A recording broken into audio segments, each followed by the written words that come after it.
सुखाची सावली. ख्रिस्तामधील सर्वांना सलाम.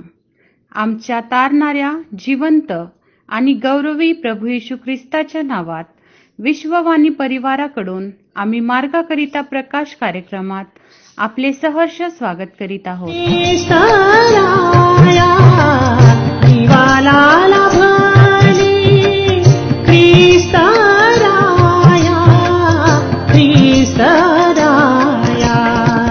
सुखाची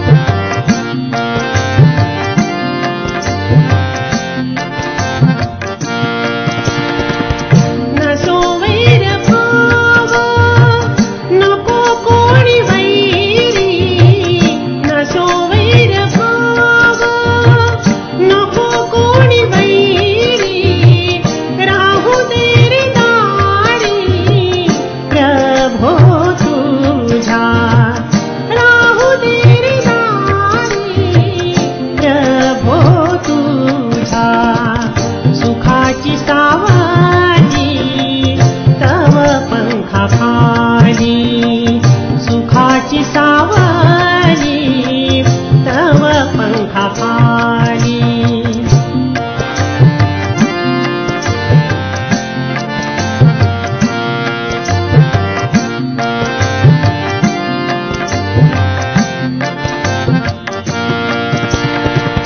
भक्तांची माऊली तुझे मिले करू, भक्तांची माऊली तुझे मिले करू.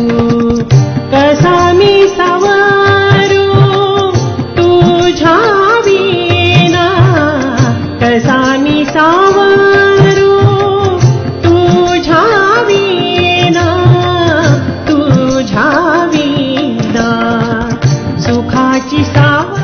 आजच्या मन्नाकरिता देवाचे वचन स्तोत्रसंहिता 113 अध्याय 6 ते 9 वचन. स्तोत्रसंहिता 113 अध्याय 6 ते 9 वचन. दीनाला उच्च केल्याबद्दल स्तुती. जो आकाश व पृथ्वी यांचे अवलोकन करण्यास लावतो त्याच्यासारखा कोण आहे. तो कंगालास धुळीतून उठवितो, दारिद्र्यास उकिरड्यावरून उचलतो आणि त्यास अधिपतीच्या आपल्या लोकांच्या अधिपतीच्या पंक्तीस बसवितो. तो वांज स्त्रीला गृहिणी करून मुलांची आनंदी माता करीतो. परमेश्वराचे स्तवन करा. प्रभू परमेश्वर या वाचलेल्या वचनाद्वारे आपला आजचा दिवस आशीर्वादित करो. प्रिय प्रभू येशू ख्रिस्ताच्या नावामध्ये आपण सर्वांना या सकाळच्या समयी सलाम. देवाचं वचन आज आम्ही पाहत आहोत. स्तोत्र 113 अध्याय 6 ते 9 वचन. आम्ही या ठिकाणी देवाचं गौरव आणि देवाची महती आम्ही पाहतो. त्याचं मूल्यमापन कोणीही करू शकत नाही. त्याच्या कार्याला, त्याच्या जीवनातल्या त्या प्रत्येक गोष्टीला जो त्यांनी निर्माण केली त्याचं कोणीही तुलना करू शकत नाही. आणि म्हणून दाऊद राजा या ठिकाणी म्हणतोय की त्याच्यासारखा कोण. आज आम्ही कोणतीही गोष्ट बनवली की त्याचं डुप्लिकेट पाहतो आणि त्याच्या डुप्लिकेटानुसार त्याची जी महती आहे, त्याचं जे निर्माण आहे, ज्याने केलं त्याची प्रशंसा या त्याचं गौरव कमी होऊन जातं. परंतु परमेश्वराची कृती, परमेश्वराचं कार्य इतकं अद्भुत आहे की ते दुसरं कोणीही करू शकत नाही.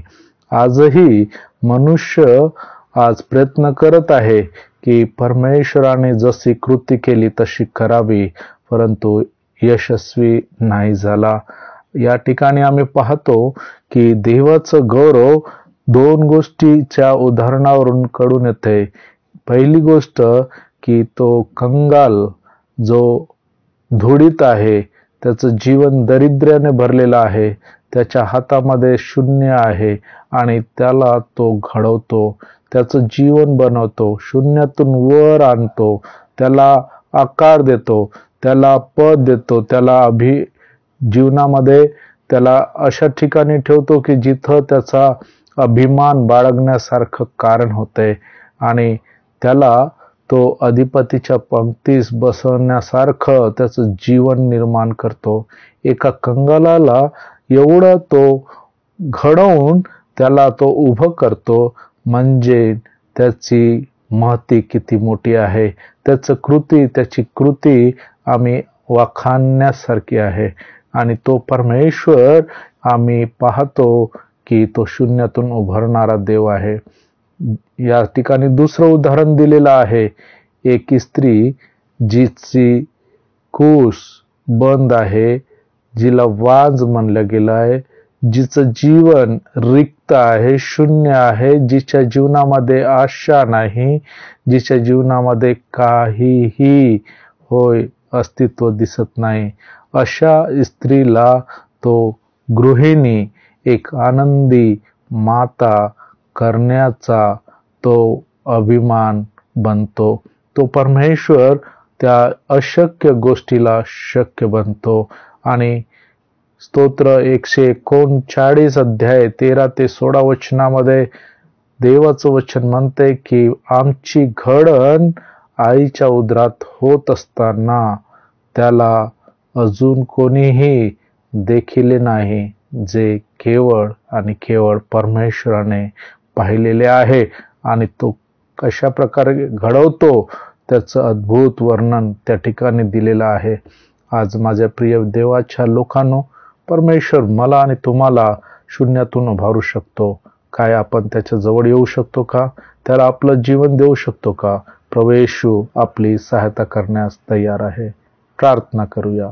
जिवंत देव बाप्पा, येशूच्या नावामध्ये आम्ही तुझ्या चरणाजवळ येतो. देवा, तूने मनुष्याला घडवलं, पृथ्वीला प्रभूजी शून्यातून उभारलं आणि आजही प्रभूजी आमच्या जीवनाला पण परमेश्वर बाप्पा तू घडवतोस, आम्हाला बनवतोस आणि प्रभू आमचं जीवन तू तयार करतोस.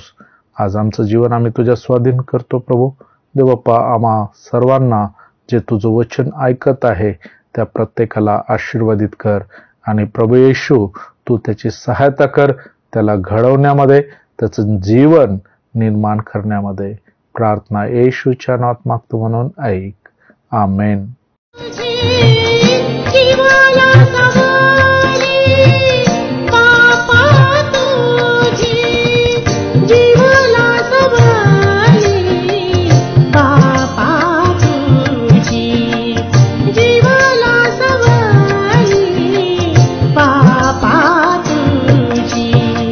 सुखाची सावली तव पंखा खाली, सुखाची सावली तव पंखा खाली, जीवाला लाभली ख्रिस्त राया, जीवाला लाभली ख्रिस्त राया, ख्रिस्त राया.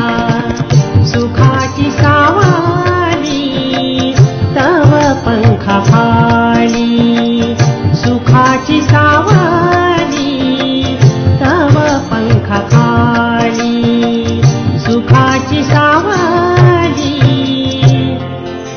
तव पंखा खाली.